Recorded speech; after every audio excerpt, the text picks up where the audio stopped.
Hi, everybody.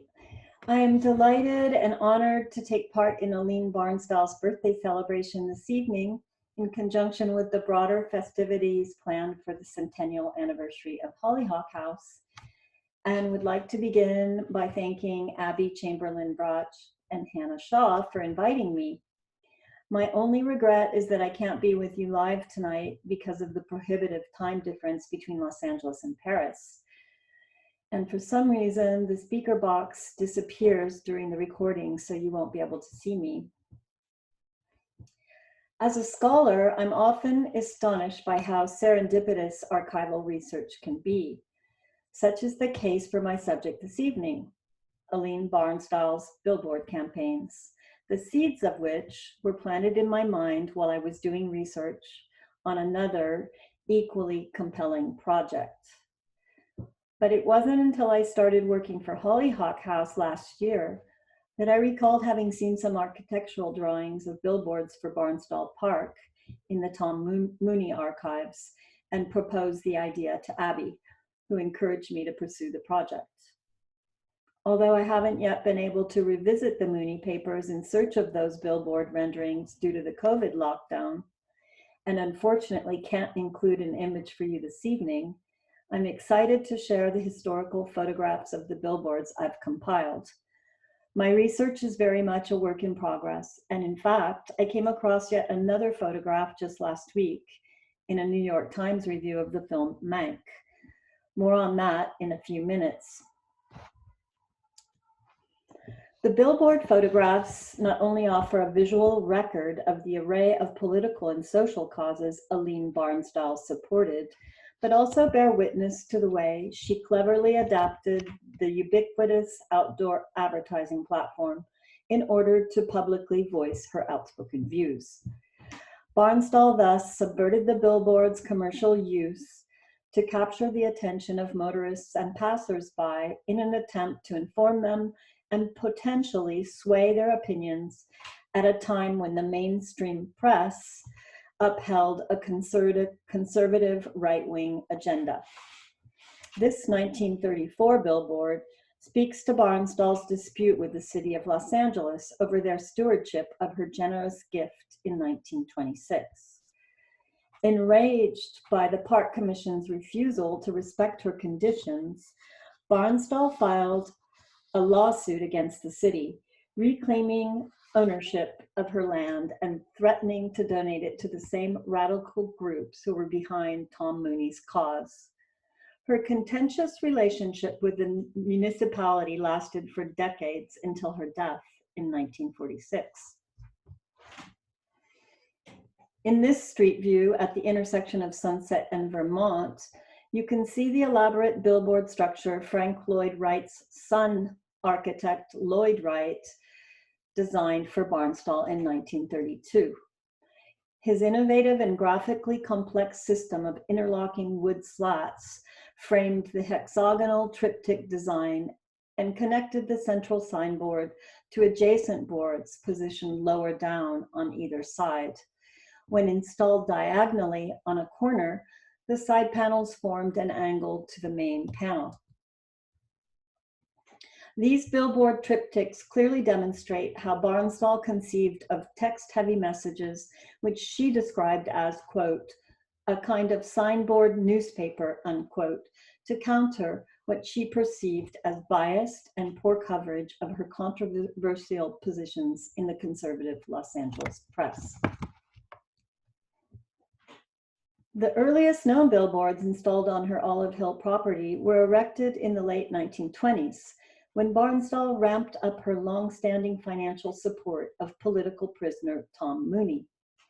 And just to give you a little background on her ties to Mooney, Barnsdall was spending the summer at her Mill Valley residence in 1916 when the labor leader was arrested and charged with the Preparedness Day parade bombing that killed 10 and injured 40 onlookers.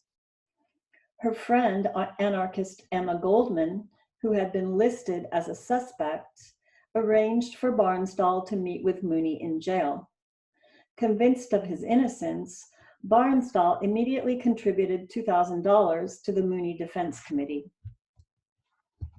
Despite her initial support, Mooney was convicted and sentenced to death, reduced to life imprisonment by President Woodrow Wilson in 1918. Incarcerated at San Quentin Detention Facility since 1919, Mooney orchestrated from his cell block an elaborate media strategy, lobbying for not merely his release, but a full pardon. Barnsdall funneled considerable funds to his defense movement for over 2 decades, paying lawyers and investigative journalists, financing radio coverage, organizing mass meetings, contributing to a robust public relations campaign with billboards and printed pamphlets denouncing the frame-up. Maintaining regular correspondence with Mooney, she wielded her clout whenever she thought the ACLU or defense movement leaders were ineffective in obtaining a pardon for Mooney. At one point, Barnsdall even ran his local committee from her office in Residence B. This corner view of another billboard spread was published in the New York Times review of the film Mank last week with the caption, "A pro-Sinclair sign in Los Angeles that tried to rebut opponents' charges." Although she fervently believed in Mooney's cause, Barnsdall often distrusted his alliances, especially with members of the Communist Party. Rather than entrust the Mooney effort with funds that were not always allocated according to her wishes, from the mid-1930s, she adopted a more pragmatic strategy by rallying around the gubernatorial candidates who openly promised to free Mooney if elected. Her financial backing of Upton Sinclair in 1934 on billboards and statewide radio campaigns was met with failure, but the election of Democrat Colbert Olson 4 years later resulted in Mooney's exoneration just 3 years before his death in 1942. And here you have a side view of the Sinclair campaign signage that features another noteworthy element of Lloyd Wright's original design. The repetition of smaller signs, often displaying just one word and leading up to the main message. Here the main billboard reads, "Who seeks to feed the hungry and to clothe the naked, Miriam or Sinclair?" with the slanted banner reading, "End Poverty in California." The small signs carry ballot-related messages such as "Repeal Sales Tax," "Sheridan Downey," "Lieutenant Governor," "Free Mooney," and "Read Epic News," a monthly paper published in conjunction with Sinclair's End Poverty movement, a cornerstone of his run for governor. This astute device to capture the interest of readers as they drove past reportedly caused traffic slowdowns as drivers adjusted their speed to read the billboards, according to complaints submitted to the Los Angeles Times. If at first the billboards served primarily as a platform to inform the public about the Tom Mooney case, Barnsdall also used them to communicate other concerns, particularly once Mooney had been freed. For instance, 2 billboard spreads convey her humanitarian and pacifist stance leading up to and following World War II, with their pro-labor and anti-militaristic messages. On the right, the quote by Nobel Prize-winning French author Romain Rolland makes an appeal to all peoples, to all parties, to all men and women of goodwill, to muzzle war. And on the left, the words of labor leader John L. Lewis call attention to the plight of American coal miners. Ansel Adams took this shot while working on a commissioned spread for Fortune magazine around 1940. It captures the plea for peace entitled "Civilized Voices" by celebrated author and aviator Anne Morrow Lindbergh. I know the text in these photographs becomes illegible even on a big screen, so I'm going to read this one to you since I think it really speaks to how Barnsdall's messaging resonates across time. A prescient reminder that the forces of violence and oppression are never completely vanquished and must always be kept in check.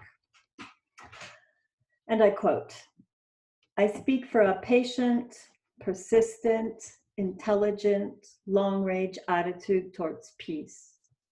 Not a peace maimed and in rags, not a peace built on bitter humiliation on one side and bitter arrogance on the other, but on a mutual desire for welfare, a bigger peace than has ever been offered before, one which can bend with the need of men. For a peace that does not take into consideration change and progress will surely never last. There were things done under Nazi Germany, which when they happened were like a blow in the face.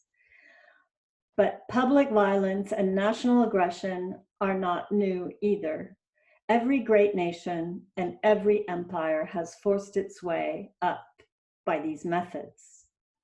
The British Empire was built by the use of force. One has only to read the history of India, Africa, and Canada. Our own country was built by use of force and aggression. And how else did we acquire from Mexico the West country of the Southwest?" Unquote. Unlike the El Camino Real landmark bell in the foreground and the Griffith Observatory perched on the hills in the background, the billboards in this photo are no longer there today, although their anti-fascist and anti-imperialist entreaty still rings true. With infinite gratitude to Aline Barnsdall for her bold and enduring message, and many thanks to you all for listening.